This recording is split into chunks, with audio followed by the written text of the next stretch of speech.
하나님 말씀 보겠습니다. 야고보서 1장 12절로 15절. 다 같이 합독하겠습니다. 시작. 시험을 참는 자는 복이 있나니 이는 시련을 견디어낸 자가 주께서 자기를 사랑하는 자들에게 약속하신 생명의 면류관을 얻을 것이기 때문이라. 사람이 시험을 받을 때에 내가 하나님께 시험을 받는다 하지 말지니 하나님은 악에게 시험을 받지도 아니하시고 친히 아무도 시험하지 아니하시느니라. 오직 각 사람이 시험을 받는 것은 자기 욕심에 끌려 미혹됨이니 욕심이 잉태한즉 죄를 낳고 죄가 장성한즉 사망을 낳느니라. 아멘. 여러분, 농부가 봄에 뭘 뿌리죠? 씨를 뿌립니다. 무엇을 얻기 위해? 가을에 곡식을 얻기 위해, 열매를 얻기 위해 씨를 뿌립니다. 그런데 그 씨를 뿌리고 바로 열매를 얻을 수가 없어요.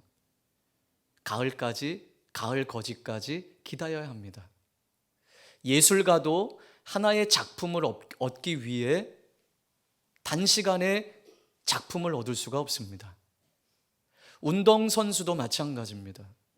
운동선수도 한 경기에 승리하기 위해서 수많은 땀방울을 흘리며 그것을 고통을 감수해냅니다. 서양 격언에 보면 이런 말들이 있습니다. 참는 것은 아픈 곳에 바르는 고약이다. 우리 젊은 친구들은, 우리 청년들은 고약이 뭔지 잘 모를 거예요. 이렇게 고약이 뭔지를 아시고 웃으시는 분들은 옛날 사람. 네, 우리 세민 형제 옛날 사람. 지금 웃었어. 예, 그 예전에 이 뭐 종기나 이런 게 났을 때 시커먼 거기 이렇게 붙이는 거에 조그만한 노란색 알맹이를 중간에 딱 붙여서 그 상처에 그것을 딱 붙이면 고름이 빠져나오는, 네, 고약. 그런데 참는 것이 바로 그런 것이라고 서양 격언에서는 이야기하고요. 또 하나, 하늘은 기다릴 수 있는 자에게 모든 것을 준다, 이런 말이 있더라고요. 여러분, 마찬가지입니다. 농부가 열매를 얻고 예술 작가가 예술품을 얻고 운동선수가 승리하기 위해 필요한 것은 인내입니다. 인내. 오늘 씨를 뿌리고 왜 이렇게 안 자라는 거야? 왜 이렇게 열매가 안 맺히는 거야? 이럴 수 없다라는 거죠. 인내가 필요함을 말씀하고 있죠.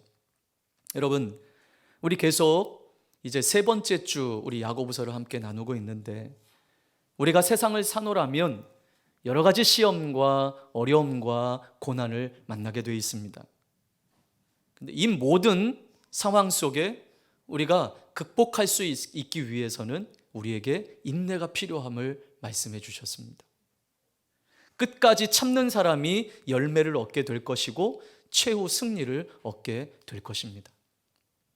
야고보 사도는 앞선 본문에서 다룬 인내라고 하는 주제를 오늘 또 다시 한번 언급을 하고 있습니다. 자, 앞선 본문에서 고난과 시련을 어떻게 하라고 그랬죠? 잘 참고 견디라 그랬습니다. 그렇게 된다면 성숙하고 잘 다듬어진 사람이 될 것이고 여러모로 부족함이 없는 사람이 될 것이라고 선포했습니다. 자, 오늘 본문에서는 그 시험을 받는 자, 인내하는 자에 대해서 다시 한번 언급하면서 시험 받는 자와 인내하는 자가 받게 되는 결과에 대해서 다시 한번 언급을 하고 있는데, 자, 오늘 본문 12절 말씀입니다. 시작. 시험을 참는 자는 복이 있나니 이는 시련을 견디어낸 자가 주께서 자기를 사랑하는 자들에게 약속하신 생명의 면류관을 얻을 것이기 때문이라. 아멘. 자, 여러분, 이 12절에서 누가 진짜 복이 있는 사람이래요? 시험을 참는 자는 복이 있나니 그랬습니다. 야고보 사도는 시험을 참는 자가 복이 있대요. 여러분, 세상은 얼마나 많은 부를 누리느냐가 복의 척도예요. 어떤 명예를 가지고 있느냐가 그 사람을 평가하는 잣대예요. 얼마나 건강한가를 보면서 아유, 복 받으셨습니다. 아유, 연세가 있으신데도 아직도 이가 튼튼하시군요. 오복 중에 오복을 받으셨군요. 막 이렇게 이것을 복이라고 이야기합니다. 네, 여러분, 성경은 세상의 복과는 다른 복을 이야기하고 있습니다. 얼마나 많은 것을 누리느냐, 얼마나 많은 것을 가졌느냐로 세상은 복을 이야기하지만 성경은 그것을 복이라고 이야기하지 않습니다. 자, 우리가 너무나 잘 알고 있는 마태복음에 나와 있는 예수님의 산상수훈 말씀만 보더라도 진짜 복이 무엇인지를 우리에게 말씀해 주고 있어요. 우리 한번 볼까요? 마태복음 5장 3절로 12절.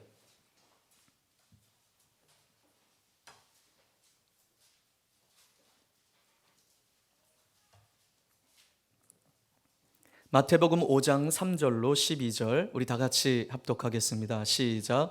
심령이 가난한 자는 복이 있나니 천국이 그들의 것이며 애통하는 자는 복이 있나니 그들이 위로를 받을 것이며 온유한 자는 복이 있나니 그들이 땅을 기업으로 받을 것이며 의에 줄이고 목마른 자는 복이 있나니 그들이 배부를 것이며 긍휼히 여기는 자는 복이 있나니 그들이 긍휼히 여김을 받을 것이며 마음이 청결한 자는 복이 있나니 그들이 하나님을 볼 것이며 화평케 하는 자는 복이 있나니 그들이 하나님의 아들이라 일컬음을 받을 것이며 의를 위하여 박해를 받는 자는 복이 있나니 천국이 그들의 것임이라. 나로 말미암아 너희를 욕하고 박해하고 거짓으로 너희를 거슬러 모든 악한 말을 할 때에는 너희에게 복이 있나니 기뻐하고 즐거워하라. 하늘에서 너희의 상이 큼이라. 너희 전에 있던 선지자들도 이같이 박해하였느니라. 아멘. 여러분, 세상과는 다른 복을 이야기하고 있어요. 심령이 가난하다? 애통하는 자가 복이 있다. 의에 줄이고 목마른 자가 복이 있다. 긍휼하고 청결한 자, 화평하게 하는 자, 의를 위하여 박해를 받는, 여러분 전부 역설적이에요. 세상에서는 손가락질 받을 만한 일이에요. 그러나 이러한 자들이 복이 있다고 말하고 있습니다. 특히 오늘 야고보 사도도 누가 복이 있다고요? 시험을 참는 자들이 복이 있다. 여기서 참다라는 말은요, 고난이 지나가기까지 수동적인 태도로 그냥 참고 기다리는 것을 이야기하지 않아요. 체념하는 상태를 말하고 있지 않아요. 그냥 자포자기한, 이제 어떻게 할 수가 없네, 다 포기, 이런 체념의 상태가 아니에요. 여기 참다라는 말은요, 고난을 정면으로 맞서서 견뎌내는 것을 말하고 있어요. 성경은 그 의미로 오늘 우리에게 말씀하고 있습니다. 자, 이렇게 참는 자는 복이 있대요. 고난을 당할 때, 여러 가지 시험을 만났을 때 그 고난을 정면으로 맞서서 견뎌내는 자가 복이 있대요. 고난을 만나고 여러 가지 시험을 만났을 때, 난 몰라, 될 대로 돼, 이런 체념하고 포기하는 상태가 아니라, 그렇게 기다리는 거 참는 것이 아니라, 이거 내가 어떻게 하면 이겨볼 수 있을까? 고난을 정면으로 맞서는 사람, 소망을 가지고 주어진 상황을 견뎌내는 사람,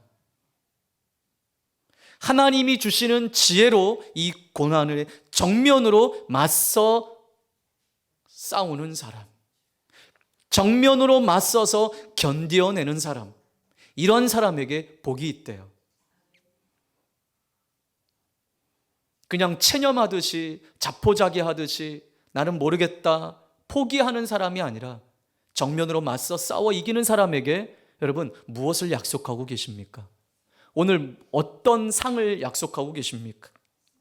생명의 면류관을 약속하고 계십니다. 이런 사람만이 생명의 면류관을 누린대요. 여러분, 이 야고보서에서 말하는 이 면류관은요, 보상을 나타내는 의미예요. 보상. 무엇인가에 대한 보상으로 주어진 것을 면류관으로 표현했어요. 특히 오늘 이 야고보 사도는 그 그리스의 운동 경기에서 최종 우승자에게 주어지는 화관을, 이 면류관을 비유했어요. 그렇다면 운동 경기에서 최종 우승자에게 주는 이 화관은 영원하지 않습니다. 시드는 면류관이에요. 그러나 하나님이 주시는 생명의 면류관은 영원한 면류관이에요. 영원히 시들지 않는 면류관이에요. 다시 말해서 주어진 상황을 정면으로 맞서 견뎌내는 자에게 주어지는 보상이 바로 생명이라는 거예요. 생명. 마지막 때에 있을 영원한 생명을 보상으로 받게 된다는 것입니다. 자, 우리 베드로전서 5장 4절을 보겠습니다.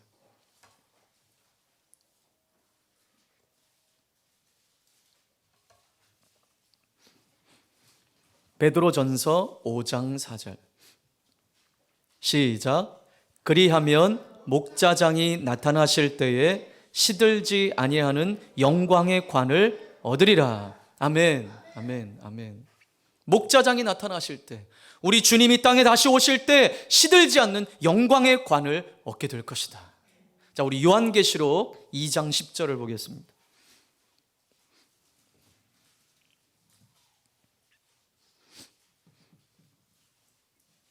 자, 요한계시록 2장 10절 시작.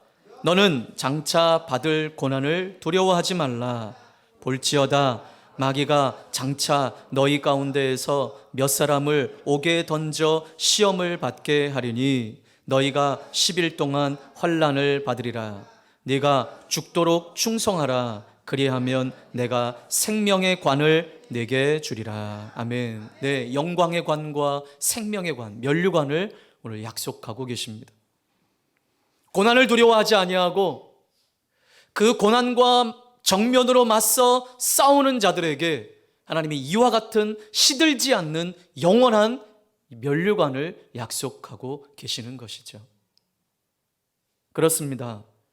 시련을 잘 견뎌내면 우리 주님 다시 오시는 그날에 영광의 면류관을 얻게 될 뿐만 아니라 생명의 면류관을 얻게 되고 곧 영원한 생명을 누리게 될 것입니다.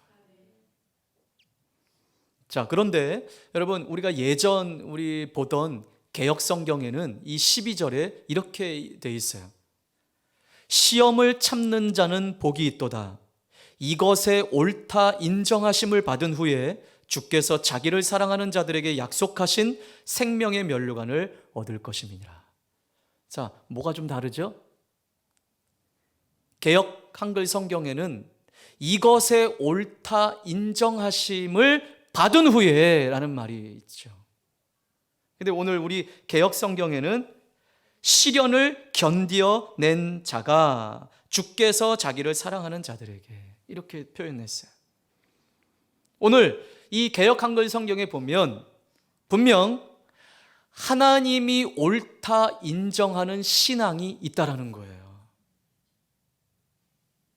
하나님이 여러 사람들을 볼 때, 당신의 백성들을 볼 때 반드시 옳다 인정하는 신앙생활이 있다라는 것이죠. 야, 너 이거 참 옳다. 그렇게 인정하는 하나님의 인정이 있다라는 거예요. 자, 그렇다면 하나님은 우리의 가치를 무엇으로 인정하겠냐라는 거죠. 오늘 성경은 뭘 말해요? 시험을 참는 자가 복이 있다고 했잖아요. 이것에 옳다 인정하심을 받은 후에 자, 하나님 보시는 거예요. 말씀을 통해서 얼마나 참고 인내하는지를 보시는 거예요. 하나님의 기준에 딱 차게 되면 됐다. 내가 너 진짜 인정한다. 여러분, 아브라함이 아들 이삭을 하나님께 바치라고 명령을 듣고 아브라함이 어떻게 했죠? 모리아 산으로 올라갔어요. 3일 길을 걸어서 자기 사환과 아들을 데리고 올라가는 거예요.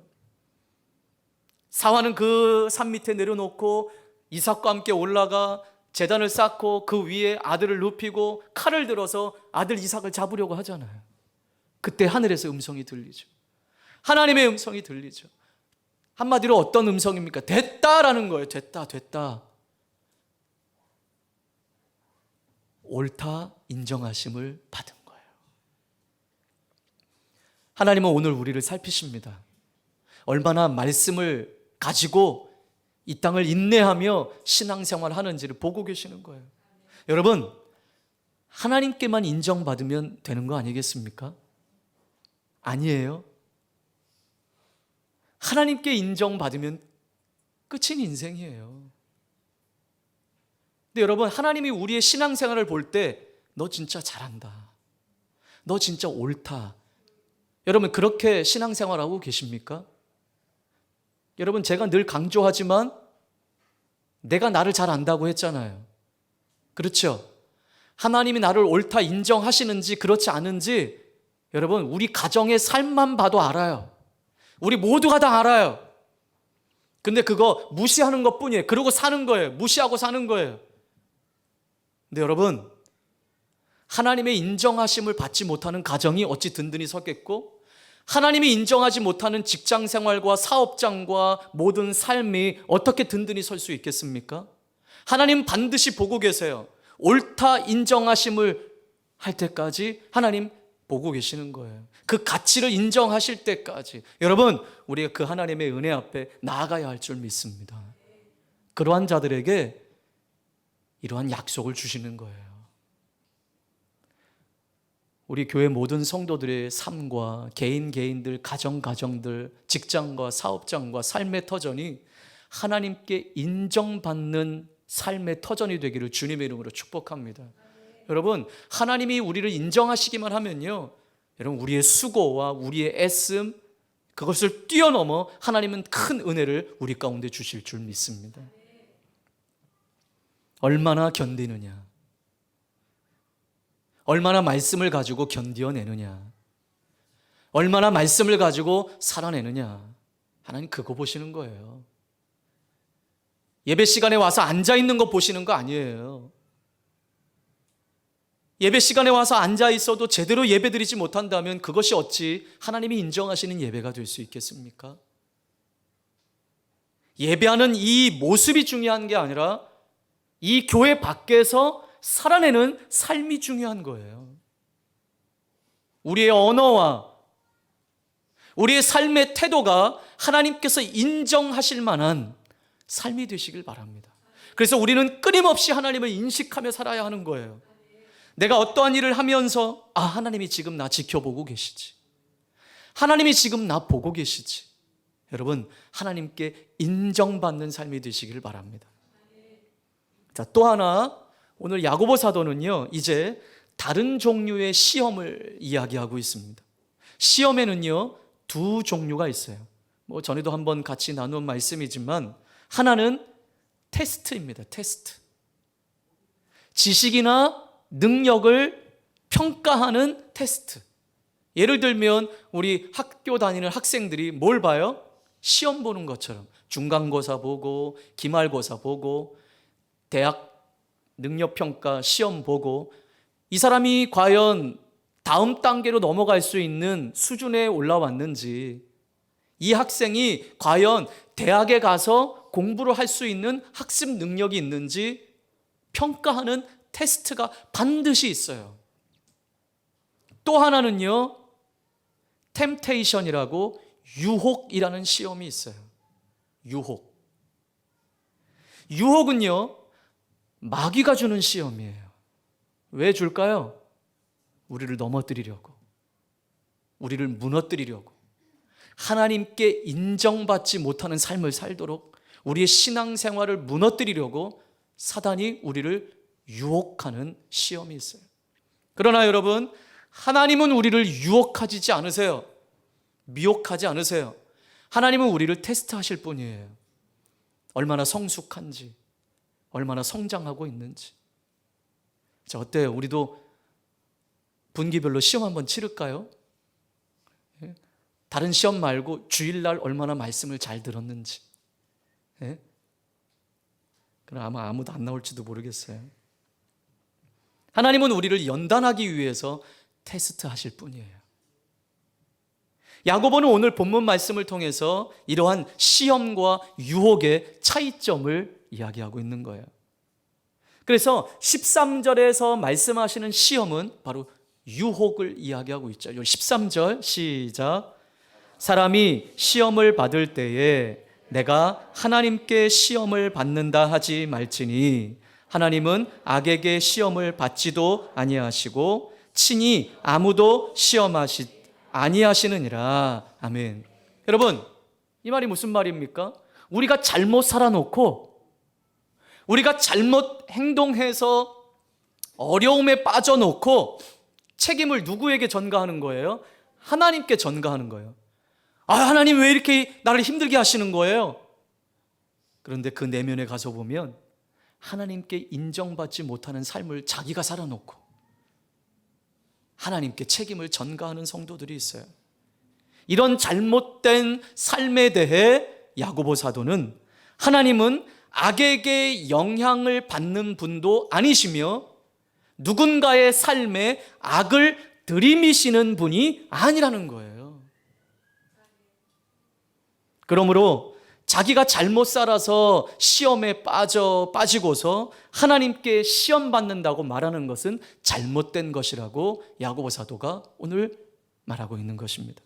그래서 14절은 이렇게 이야기합니다. 시작. 오직 각 사람이 시험을 받는 것은 자기 욕심에 끌려 미혹됨이니.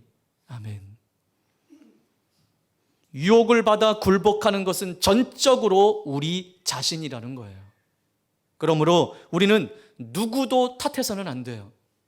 더더욱 하나님 탓해서는 안 돼요. 탓하려면 누구를 탓할까요? 유혹에 이끌려 죄의 자리에 서 있는 나를 탓해야 하는 거예요. 그것밖에 없어요.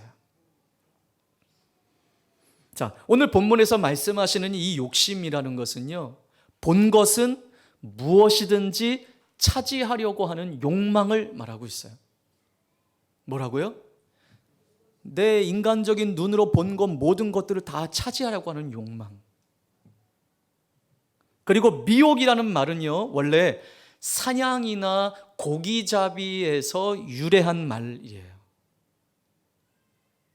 그래서 문자적으로 미끼로 고기를 낚아내다, 올가미로 사냥하다라는 말이 담겨져 있어요. 어떤 단어가요? 미혹이라는 말이. 미혹이라는 말이. 사람들이 미혹을 받는 것은 마치 물고기가 자기 앞에 놓여있는 낚싯바늘에 물려서 이리저리 끌려가다가 물 위로 건져지는 모습을 말하고 있는 거예요. 그러므로 이 본문에서 말하는 이 욕심은 우리를 지배하게 되어서 우리를 죄악에 빠지게 하는 것이라고 말씀해 주고 있는 거예요. 그래서 15절은 이렇게 말씀하죠. 시작. 욕심이 잉태한 즉 죄를 낳고 죄가 장성한 즉 사망을 낳느니라. 욕심이 뭘 낳아요? 죄를 낳고 죄가 자라가면 사망을 낳는다.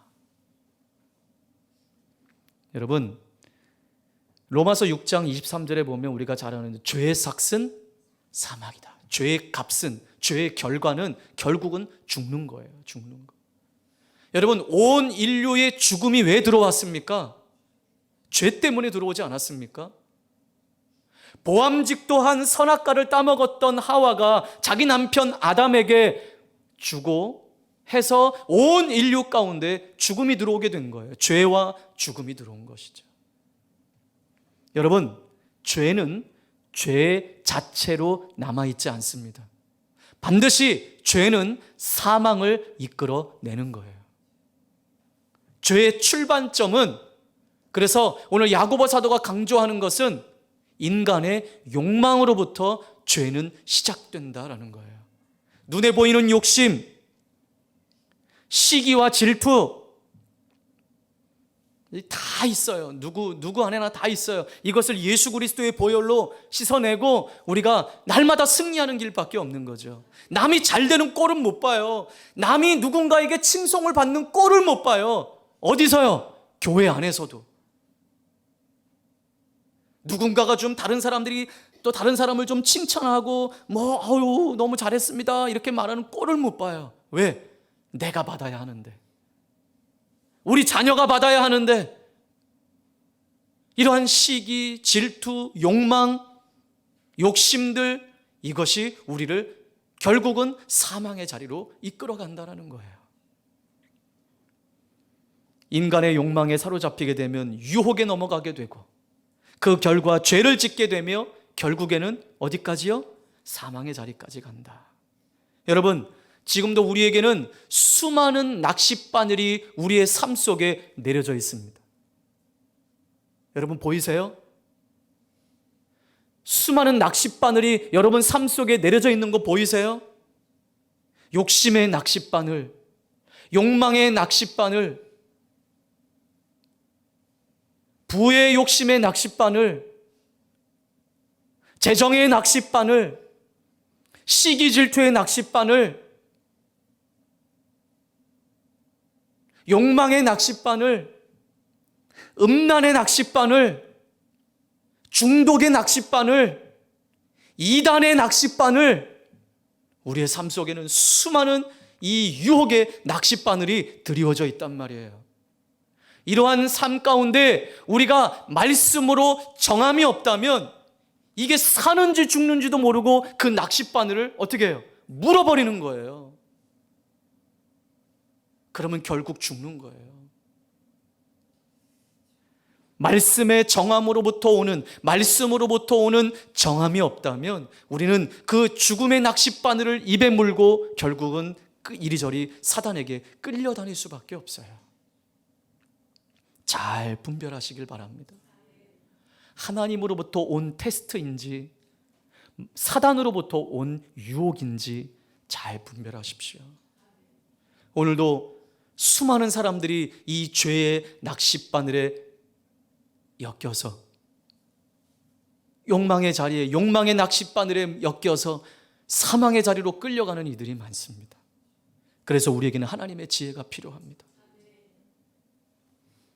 우리가 믿으려고, 믿음으로 살려고 할 때 힘든 위기를 만나게 됩니다. 분명한 것은 성도의 삶에도 그러한 어려움이 있을 수 있습니다. 때로는 내가 기대한 대로 내 삶이 되지 않는다고 하나님을 원망하지 마십시오. 내 욕심에 이끌려서 당하는 어려움인지 하나님이 나를 성장시키시고 성숙시키기 위해서 주시는 테스트인지를 잘 분별하시길 바랍니다. 내 욕심에 이끌려서 당하는 유혹에 당하는 그 유혹에 넘어간 시험임에도 불구하고 하나님 왜 나를 이렇게 힘들게 하시는 거예요? 라고 말한다면 결코 그 자리를 이길 수 없는 것이죠. 하나님은 우리를 괴롭히고 망하게 하시려고 시험을 주시는 분이 아니십니다. 우리가 당하는 시련과 시험이 도리어 우리의 성장의 도구가 되기를 바랍니다. 하나님의 영광을 드러내는 도구가 되기를 바랍니다. 더 나아가 나와 똑같이 어려움을 당하는 사람들을 만났을 때 그들을 위로해 줄 수 있는 축복의 자리가 되기를 바랍니다. 아, 저도요 이러한 고난이 있었어요. 그들을 위로해 줄 수 있는 은혜, 나와 비슷한 상황에 있는 사람에게 큰 위로와 힘이 되어줄 수 있는 그러한 성숙된 자리가 되기를 주님의 이름으로 축복합니다. 이해할 수 없는 고난 가운데 계십니까? 재수 없어서 당하는 고난이라고 말하지 마십시오. 소망을 가지고 주어진 상황을 맞서 견뎌내십시오. 하나님이 주시는 지혜로 고난의 정면으로 맞서 견뎌낸다면 하나님께서 우리를 인정하실 것입니다. 인정하실 뿐만 아니라 우리에게 그에 합당한 면류관을, 영원히 썩지 않을 생명의 면류관을 우리에게 약속해 주셨습니다. 여러분 어떻게 사시겠습니까? 하나님께 인정받는 삶이 되십시오. 그리고 하나님의 지혜로 잘 분별하십시오. 생명의 줄인지 유혹의 낚싯바늘인지 잘 분별해서 사는 자리에 설 수 있는 저와 여러분의 삶이 되시기를 주님의 이름으로 축복합니다. 우리 말씀을 기억하며 함께 같이 기도하겠습니다.